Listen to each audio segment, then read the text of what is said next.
प्रधानमंत्री नरेंद्र मोदी सबसे पिछली कतार में क्यों बैठे हैं?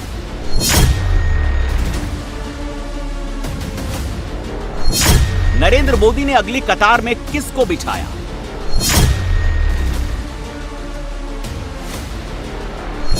प्रधानमंत्री मोदी ने चुनाव का क्या हिसाब लगाया? प्रधानमंत्री नरेंद्र मोदी बीजेपी की कार्यशाला में शामिल हुए तो एक आम सांसद की तरह आखिरी पंक्ति में बैठे।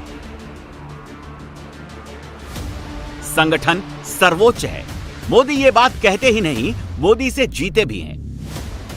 बीजेपी की कार्यशाला में मोदी को पिछली कतार में जिसने भी बैठे देखा वो चौंक गया। बीजेपी के सांसदों ने नहीं सोचा था कि प्रधानमंत्री इस तरह उनके पीछे बैठे मिलेंगे। बीजेपी ने यह कार्यशाला उपराष्ट्रपति चुनाव की तैयारियों के लिए लगाई। 2 दिनों में 4 सेशन करके बीजेपी अपने सांसदों को ट्रेनिंग दे रही है। बीजेपी अपने सांसदों को बैलेट पेपर पर सही निशान लगाना, उपराष्ट्रपति चुनाव में यूज होने वाले स्पेशल पेन का सही इस्तेमाल करना और बैलेट पेपर को सही तरीके से मोड़कर बैलेट बॉक्स में डालना सिखा रही है, जिससे 100% वोटिंग हो और कोई भी वोट कैंसिल ना हो। कार्यशाला में पहले मोदी का सम्मान किया गया। जीएसटी सुधारों के लिए बीजेपी के सांसदों ने पीएम का आभार जताया। फिर उपराष्ट्रपति चुनाव पर काम शुरू हुआ। मोदी कार्यशाला कर रहे हैं। राहुल गांधी कहां हैं? राहुल को पंजाब जाना था, लेकिन कहा जा रहा है कि वो मलेशिया पहुंच गए। बीजेपी ने राहुल की मलेशिया वाली तस्वीरें दिखाई। राहुल गांधी की एक स्कूटी वाली तस्वीर भी सोशल मीडिया पर चल रही है। इसे भी मलेशिया का बताया जा रहा है। देश में चुनाव है और राहुल गांधी कहीं भी नहीं दिख रहे। चुनाव भी ऐसा जिसे नरेंद्र मोदी और एनडीए के लिए केक वॉक कहा जा रहा है। फिर भी मोदी कोई रिस्क नहीं ले रहे। एक सांसद की ट्रेनिंग सही तरीके से हो जाए, इसके लिए मोदी अंतिम पंक्ति में बैठे हैं। उपराष्ट्रपति चुनाव में एनडीए के सीपी राधाकृष्णन और इंडी ब्लॉक के बी सुदर्शन रेड्डी की टक्कर है। 9 सितंबर को वोटिंग होगी और उसी दिन वोटों की गिनती। बहुत से लोग कयास लगा रहे थे कि उपराष्ट्रपति चुनाव में मोदी को टफ फाइट मिलेगी। उपराष्ट्रपति चुनाव में पॉलिटिकल फोर्सेस का रीअलाइनमेंट होगा और मोदी सरकार गिर भी सकती है। नीतीश और चंद्रबाबू नायडू के पलटी मारने की अटकलें भी लगाई जा रही थी। क्या संख्या बल के हिसाब लगाने के लिए मोदी पीछे बैठे? चलिए उपराष्ट्रपति चुनाव का संख्या बल देख ही लेते हैं। देश के दूसरे सर्वोच्च संवैधानिक पद के लिए होने वाले चुनाव में संसद के दोनों सदनों के सदस्य वोट डालते हैं। लोकसभा में स्ट्रेंथ 543 सीटों की है। इस वक्त वहां 1 सीट खाली है। लोकसभा में अभी 542 सांसद हैं। राज्यसभा की स्ट्रेंथ 245 सीटों की है।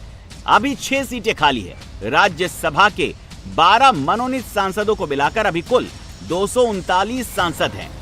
इस तरह 542 प्लस 239 यानी 781 सांसद 9 सितंबर को होने वाले चुनाव में वोट डालने के अधिकारी हैं।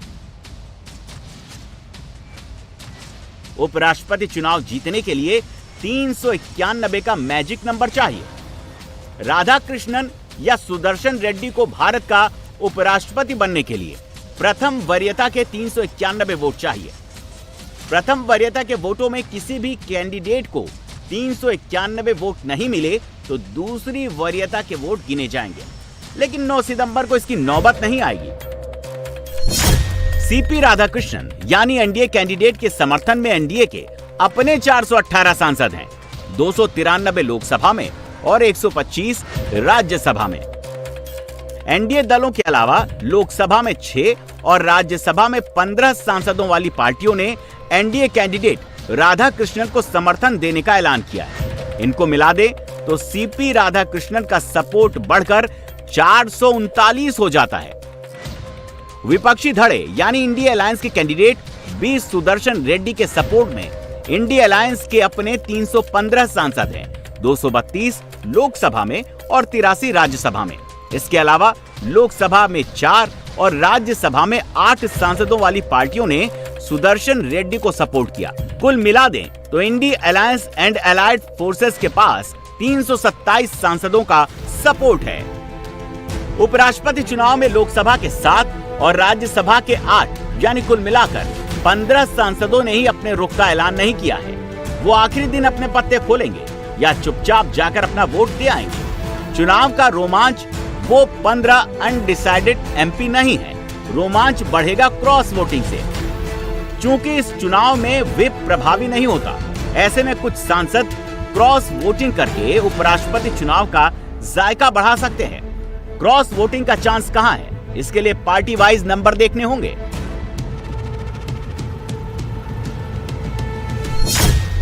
नरेंद्र मोदी की एनडीए के पास लोकसभा में 293 सांसद हैं। BJP 240, TDP 16, JDU 12, Shiv Sena Shinde 7, LJP Ram Vilas 5। Lok Sabha में इन 5 दलों को मिला देने से ही मोदी बहुमत के आंकड़े के पार पहुंच जाते हैं। इनके अलावा आरएलडी 2, जनसेना 2, जेडीएस 2, अपना दल 1, हम 1, एजीपी 1, एजेएसयू 1, एनसीपी अजित 1, एमडीएमके 1, यूपीपी लिबरल 1। एनडीए के इन छोटे दलों को मिलाने से लोकसभा में एनडीए का संख्या बल 293 पहुंच जाता है। वाईएसआरसीपी के 4 सांसद, जेडपीएम का 1 सांसद और एसकेएम का 1 सांसद एनडीए कैंडिडेट को सपोर्ट दे रहा है। इनको मिलाकर लोकसभा में एनडीए 299 तक पहुंच जाता है। दूसरी तरफ इंडी अलायंस के पास 232 सांसद हैं, जो बीजेपी से भी 8 कम है। कांग्रेस 99, समाजवादी पार्टी 37, तृणमूल 28, डीएमके 22, शिवसेना यूबीटी 9, एनसीपी शरद 8, सीपीआईएम 4, आरजेडी 4, जेएमएम 3, आईयूएमएल 3, आप 3, सीपीआईएमएल 2, जेकेएनसी 2, सीपीआई 2, वीसीके 2, केरल कांग्रेस 1, आरएसपी 1, आरएलपी 1, पप्पू यादव निर्दलीय 1, टोटल 232। लोकसभा में शिरोमणि अकाली दल का 1 सांसद, आजाद समाज पार्टी कांशीराम का 1 सांसद, भारतीय आदिवासी पार्टी बीएपी का 1 सांसद और एआईएमआईएम के असदुद्दीन ओवैसी ने इंडी अलायंस के कैंडिडेट को सपोर्ट करने का ऐलान किया है। इस तरह लोकसभा में सुदर्शन रेड्डी के लिए 336 का सपोर्ट बनता है। अब बात अपर हाउस यानी राज्यसभा की, जहां बीजेपी के अपने 100 से ज्यादा सांसद हैं। राज्यसभा में मौजूदा स्ट्रेंथ 239 सांसदों की है। इनमें से 125 सांसद एनडीए के हैं, बीजेपी के 102 सदस्य हैं, एआईएडीएमके के 5, जेडीयू के 4, एनसीपी अजित के 3, टीडीपी के 2, आरएलडी के 1, जेडीएस 1, आरएलएम 1, एजीपी 1, शिवसेना शिंदे 1, यूपीपी लिबरल 1, आरपीआई अठावले 1, तमिल मनीला कांग्रेस मुपनार 1, एमएनएफ 1। एनडीए के इन 125 सांसदों के अलावा राज्यसभा में वाईएसआरसीपी के 7, मनोनी 7 सांसद और मक्कल निधि मय्यम के कमल हासन ने सीपी राधाकृष्णन को सपोर्ट देने का फैसला किया। इन सब को मिलाकर राज्यसभा में एनडीए की कुल ताकत 140 हो जाती है। विपक्षी इंडी अलायंस की ताकत राज्यसभा में लगातार घटती जा रही है। इस वक्त राज्यसभा में इंडी की ताकत 83 सांसदों की है। कांग्रेस 27, तृणमूल 13, डीएमके 10, आप 9, आरजेडी 5, सीपीआईएम 4, एसपी 4, शिवसेना यूबीटी 2, एनसीपी शरद 2, जेएमएम 2, आईयूएमएल 2, सीपीआई 2, केरल कांग्रेस मणि 1। इनके अलावा बीजेडी के 7 सांसदों और निर्दलीय कपिल सिब्बल उपराष्ट्रपति चुनाव में इंडी अलायंस के कैंडिडेट को सपोर्ट कर रहे हैं। इस तरह इंडी प्लस 91 सीटों तक पहुंचता है। तो लोकसभा हो या राज्यसभा, दोनों जगह मोदी का पलड़ा भारी है। सोचिए, कहां 439 और कहां 327। मोदी के पास राहुल से 112 सांसद ज्यादा हैं। फिर भी मोदी लास्ट रो में बैठकर मेहनत कर रहे हैं और राहुल गांधी छुट्टी मना रहे हैं। All we know is that it will be somebody whom the ruling party nominates, because we already know the composition of the electorate. It's the two houses of parliament. Unlike the presidential election where the state assemblies also vote, for the vice president it's only Lok Sabha and Rajya Sabha. So we already know who has the majority. I think it's fairly clear that whoever is going to become vice president will be the nominee of the ruling party. Rahul Gandhi के सामने उनकी सियासत का वर्तमान और भविष्य बिल्कुल शीशे की तरह साफ है, लेकिन अपनी अलग दुनिया में वो मगन हैं और उसी दुनिया में ख्याली पुलाव पका रहे हैं। छुट्टी पर जाने से पहले राहुल एक नई थ्योरी लेकर आए, वो ये कि 2024 में अगर 15 सीटें इधर उधर हो जाती तो नरेंद्र मोदी प्रधानमंत्री नहीं बनते। Is that the election system in India is already dead. The Prime Minister of India is the Prime Minister of India with a very slim majority. If 10, 15 seats were rigged, and we suspect actually the number is much closer to 70, 80, 100. If 15 seats were rigged, he would not be the Prime Minister of India. And we are going to prove to you in the coming few days, we are going to prove to you without any doubt in the coming few days how a Lok Sabha election can be rigged and was rigged. Rahul की ऐसी थ्योरियां fail होती रही हैं, आगे भी fail होने का खतरा है, क्योंकि 9 सितंबर के बाद मोदी पूरी तरह बिहार चुनाव में जुट जाने वाले हैं। मोदी ने अपनी पार्टी को अभी से ही काम पर लगा दिया है। जम्मू कश्मीर के हजरत बल दरगाह में ईंट पत्थर मार मार कर अशोक स्तंभ की निशानी मिटा दी गई। कट्टरपंथियों की एक जमात हजरत बल दरगाह में घुसी और उसने भारत के राष्ट्रीय चिन्ह पर तब तक ईंट पत्थर मारा जब तक निशानी पूरी तरह मिट नहीं गई। हजरत बल दरगाह में राष्ट्रीय चिन्ह को तोड़ा गया तो इसकी सबको निंदा करनी चाहिए थी, लेकिन जम्मू कश्मीर के मुख्यमंत्री और इंडी अलायंस के नेता उमर अब्दुल्ला ने हथौड़ा चलाने वालों की तरफदारी शुरू कर दी। उस पत्थर पे एम्बलम लगना चाहिए था या नहीं लगना चाहिए था, पहले तो वो सवाल बनता है। मैंने अभी तक किसी भी मजहबी दायरे में, किसी भी फंक्शन में इस तरह का एम्बलम का इस्तेमाल होते हुए नहीं देखा है।